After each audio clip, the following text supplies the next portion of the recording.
Bonsoir, Jesse. Oh, Jean-François, merci encore de l'invitation. Merci d'avoir accepté notre invitation. La dernière fois qu'on s'était parlé, c'était suite à justement au procès de Patrick Provost que vous étiez venu commenter ici sur les ondes de Théovox Actualité. Jesse, vous avez 25 ans, vous êtes apprenti ambulancier à Québec, vous êtes originaire de l'Ouest canadien, vous vous intéressez au sort de la langue française et la liberté d'expression. Vous avez été comme candidat aux dernières élections provinciales avec le Parti conservateur du Québec d'Éric Duhem et vous vous êtes opposé farouchement au wokisme et à la censure. Ça me mène à vous poser la première question, Jesse, que j'ai pour vous. Comment évaluez-vous la stratégie respective de Mark Carney, de Pierre Poilievre dans cette campagne électorale? J'ai l'impression que cette campagne électorale est différente par rapport aux précédentes parce que nous voyons qu'il y a deux principaux partis qui émergent. Les autres partis sont quasiment écartés. Et donc, les deux principaux partis, libéral et conservateur, ils sont tous les deux autour de 40%. Donc, ça va jouer dans les marges, dans les comtés chauds. Et j'ai l'impression que les deux chefs sont prudents, voire trop prudents. Les deux, ils évitent les médias. Je sais que M. Poilievre n'est pas accompagné par les médias dans son bus de campagne. De même, Mark Carney, il se retire de la campagne périodiquement pour gérer la relation avec les États-Unis parce qu'ils sont tellement hauts dans les sondages, c'est tellement serré que les deux ne veulent pas se tirer dans le pied. Et trop prudent dans le sens où je sais que M. Poilievre il a écarté des candidats jugés trop controversés, mais il risque de tourner des supporters au dos.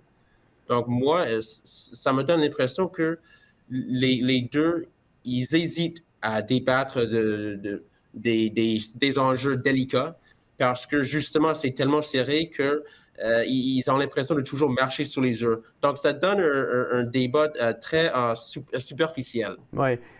Je tiens à réitérer, je vous remercie encore d'avoir accepté l'invitation. Vous êtes un passionné de politique. Je le disais d'entrée de jeu, vous êtes présenté pour le Parti conservateur du Québec.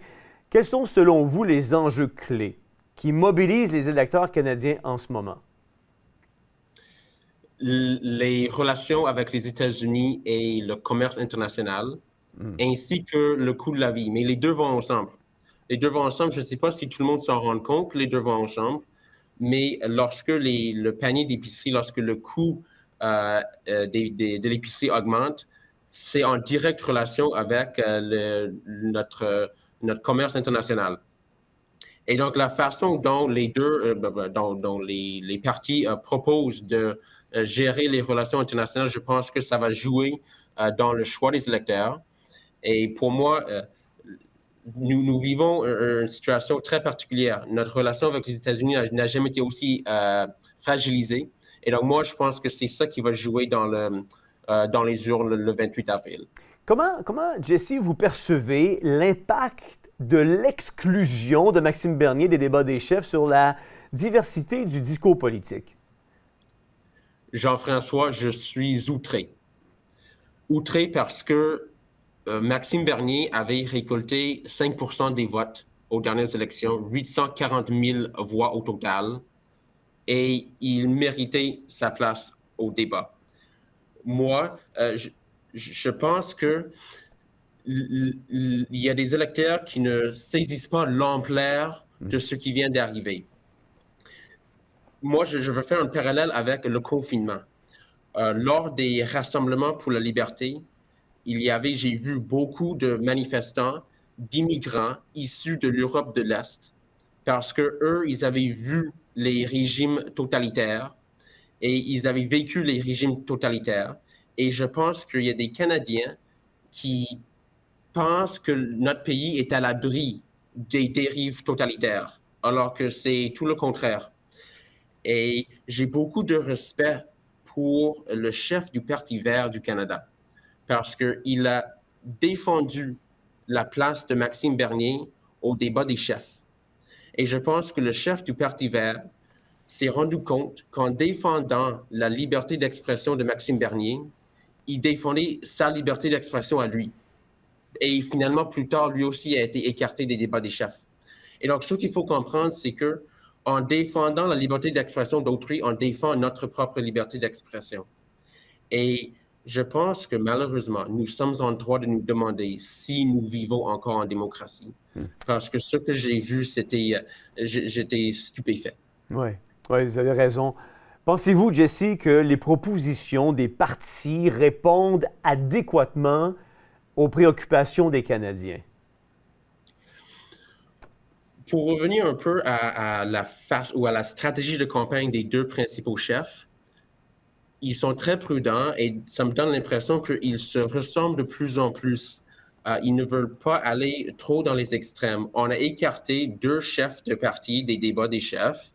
On a deux principaux chefs qui se positionnent de façon très prudente et ça diminue grandement nos choix. Et donc, moi, en fait, j'ai l'impression que nos choix n'ont jamais été aussi limités. C'est très triste et malheureusement, avec le wokisme et l'état de censure, tout ce qui sort un peu du discours généralement accepté est vu comme radical. Donc, nos choix sont très limités. Et on voit que j'ai l'impression de vivre une élection à l'américaine, dans le sens où nous avons les républicains, les démocrates. L'époque où nous avions 6 partis parmi lesquels choisir, ce fut une époque résolue. Oui, vous avez raison. Mark Carney est présenté comme un homme providentiel par plusieurs médias.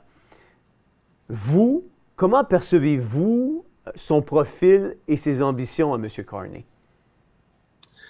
Mark Carney était largement inconnu de la population générale avant de se lancer en politique. Certes, il a un CV, un bilan très étoffé, très intéressant, mais en même temps, il n'est pas très proche du peuple. Il a toujours été dans les hauts placés de la société.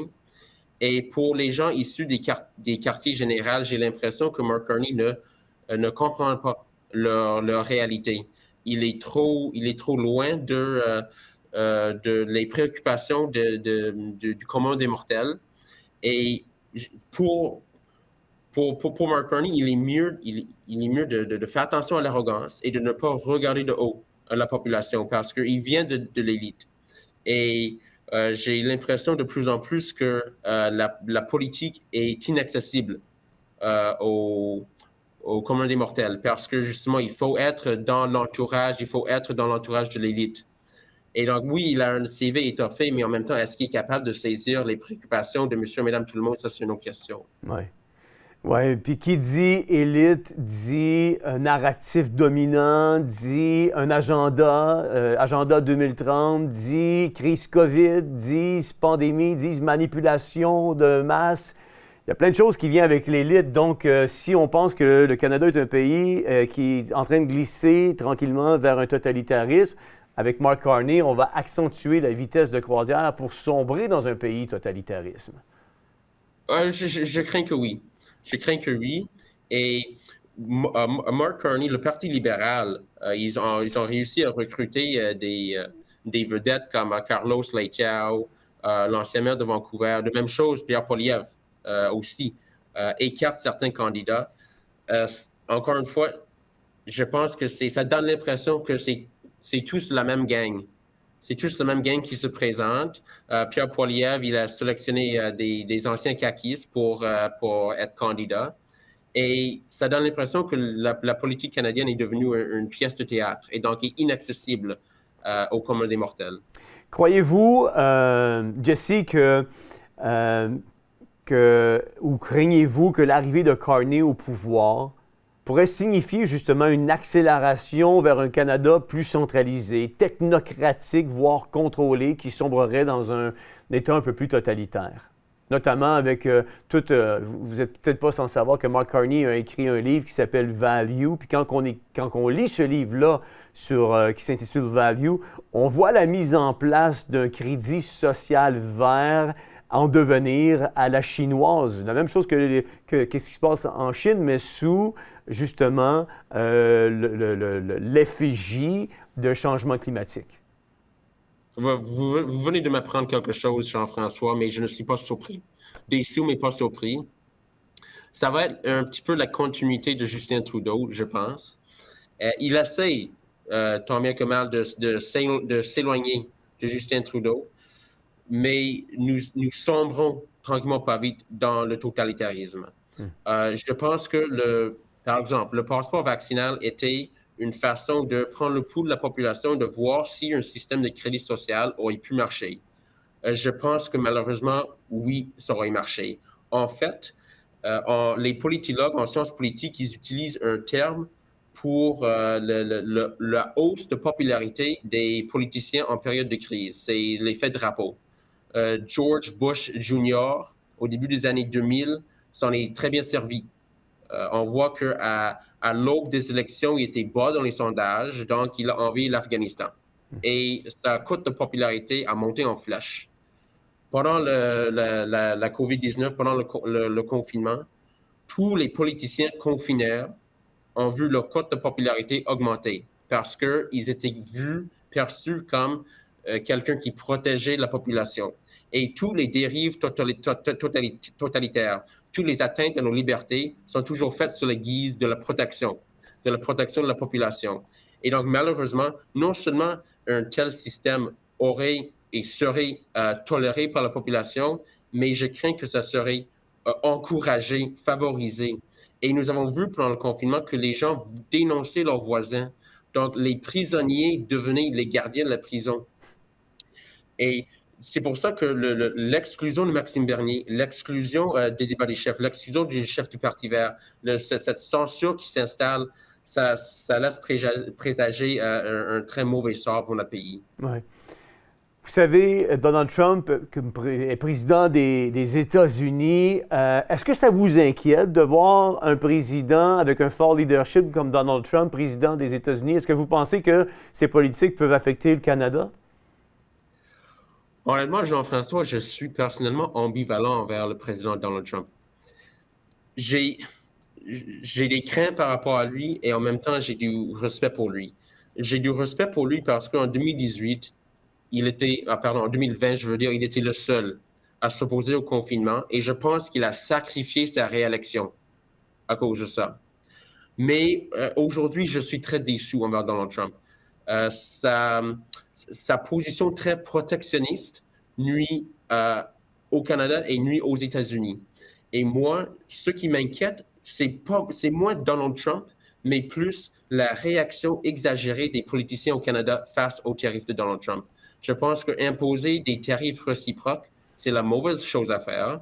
Si Donald Trump se tire dans le pied lorsqu'ils imposent des tarifs sur les pays étrangers, parce que ce sont les importations qui vont coûter plus cher, ce sont les produits que les Américains achètent qui vont coûter plus cher. Malheureusement, je pense que tous les politiciens au Canada sont unanimes au sujet du fait qu'ils ont envie d'imposer des tarifs réciproques. Et donc, c'est moins Donald Trump en tant que tel qui nuit aux Canadiens, mais plus la réaction exagérée des politiciens canadiens qui vont nuire à notre propre pays et à notre propre peuple. Et donc, moi, je pense qu'il faut il faut garder son sang-froid et tenter de négocier avec Donald Trump. Mais la plupart des politiciens sont en train de le diaboliser et de le mettre à dos. Et il faut faire du capital politique là-dessus.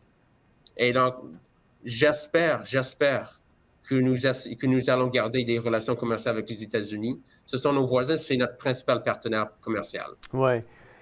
Jesse, il n'y a pas beaucoup de jeunes qui s'intéressent comme vous à la politique, puis il n'y a pas beaucoup de jeunes à 25 ans qui peuvent se vanter d'avoir fait une campagne électorale. Quels sont, selon vous, les principaux obstacles à la participation politique des jeunes au Canada et comment on peut arriver à surmonter ces obstacles-là? Jean-François, vous me posez une question à laquelle personne n'a de réponse. Malheureusement, c'est vrai que les jeunes boudent les urnes. Chose certaine, ils n'écoutent pas les mêmes sources de nouvelles que les personnes plus âgées. Chez nous, nous sommes tous dans la vingtaine. Nous avons une télévision, mais nous ne sommes pas abonnés au câble. Donc, nous trouvons notre information ailleurs, YouTube, les réseaux sociaux. Et même sur les réseaux sociaux, nous forgeons une opinion à l'aide des mimes. Donc, des petites images ou des micro-récits qui portent quand même beaucoup d'informations en peu de mots ou en peu de temps.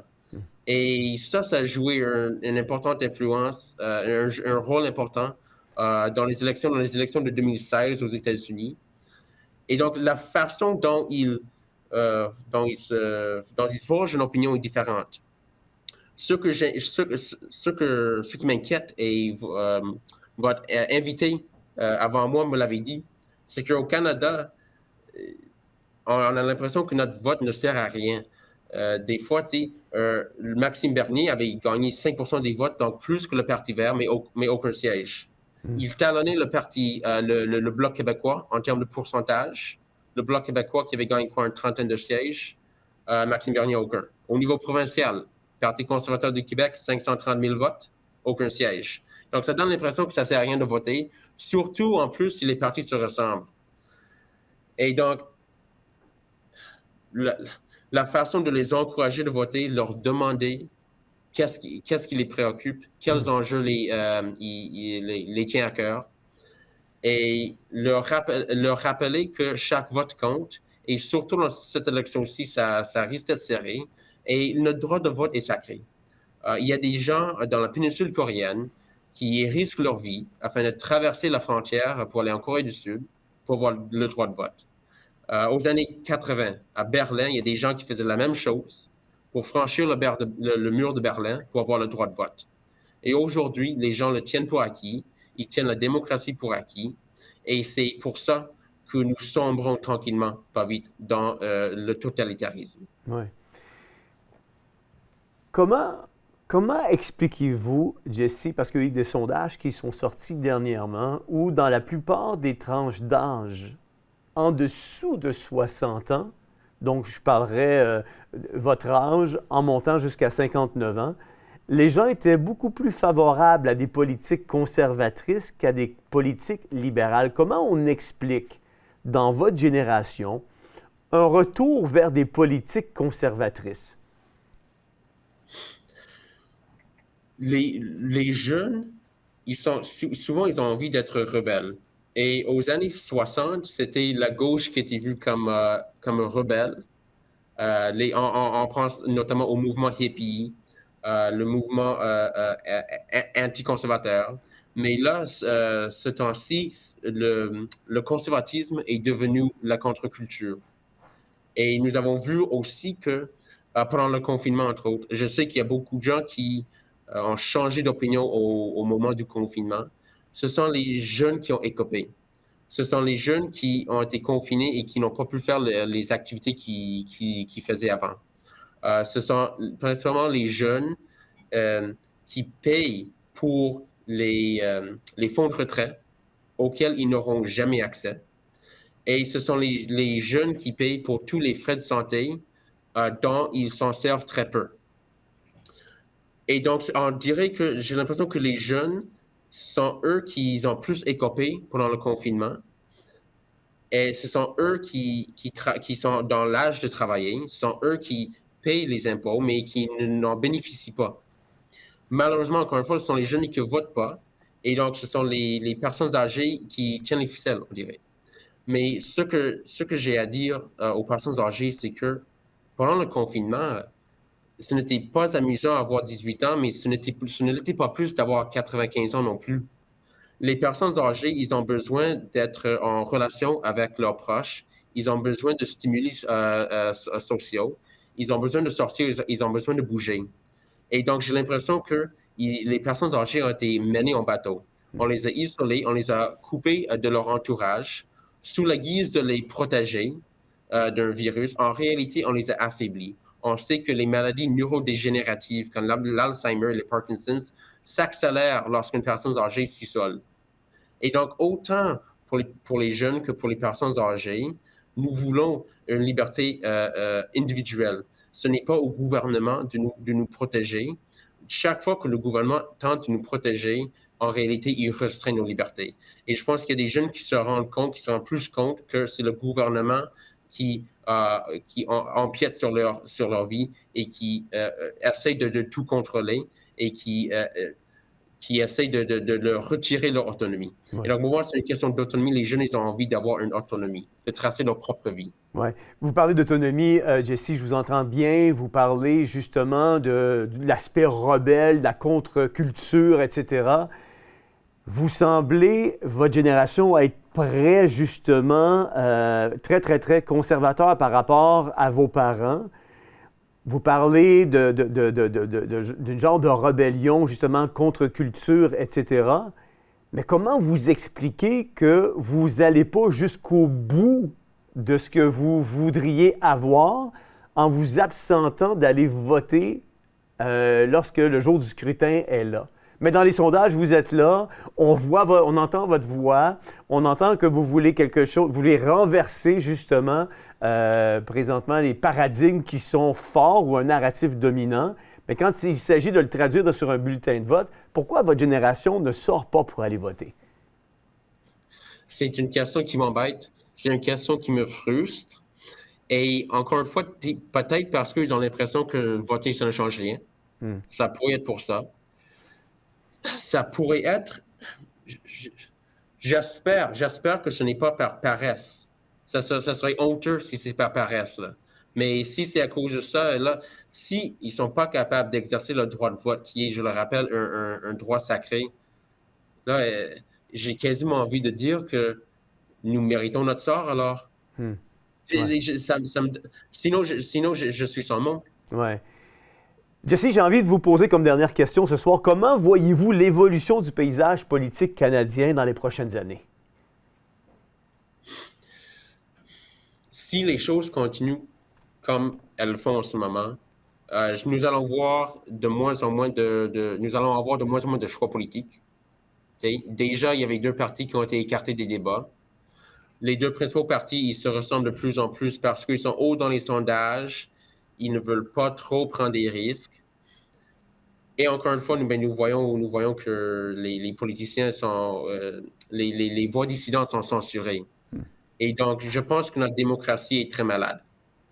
En plus du fait que les gens n'exercent pas leur droit de vote, surtout les jeunes. Et je pense que nous virons tranquillement par vite vers le totalitarisme doux. Ouais. Et il faut que les gens se réveillent, surtout les jeunes. Qu'est-ce que vous diriez justement aux jeunes en terminant ce soir?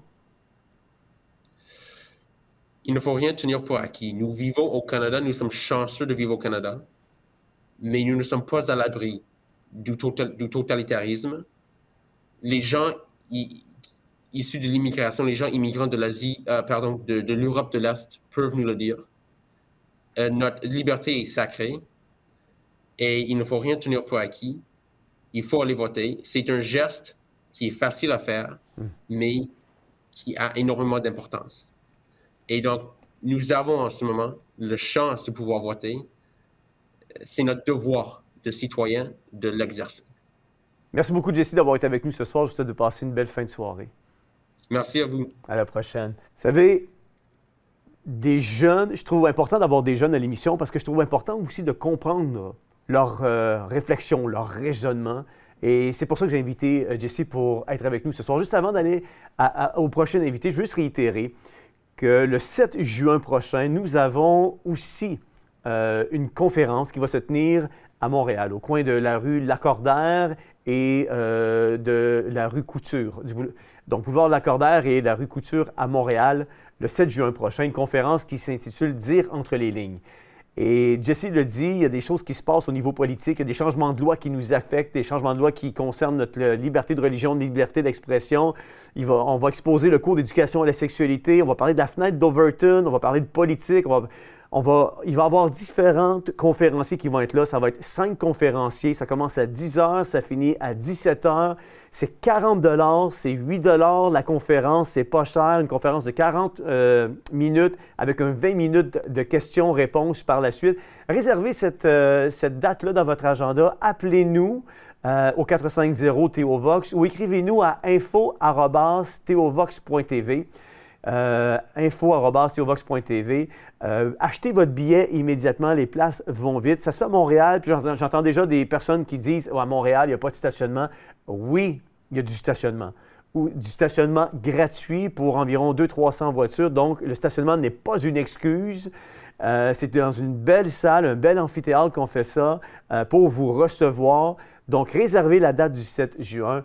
Appelez-nous, écrivez-nous si vous avez besoin d'assistance pour acheter vos billets. Sinon, allez directement sur le site internet au www.teovox.tv. Sous l'onglet événements, vous allez avoir toutes les informations. Vous allez être capable également d'acheter votre billet pour cet événement qui se veut déjà un succès et par lequel on va adresser différents sujets tout au long de cette journée. Donc, soyez présents.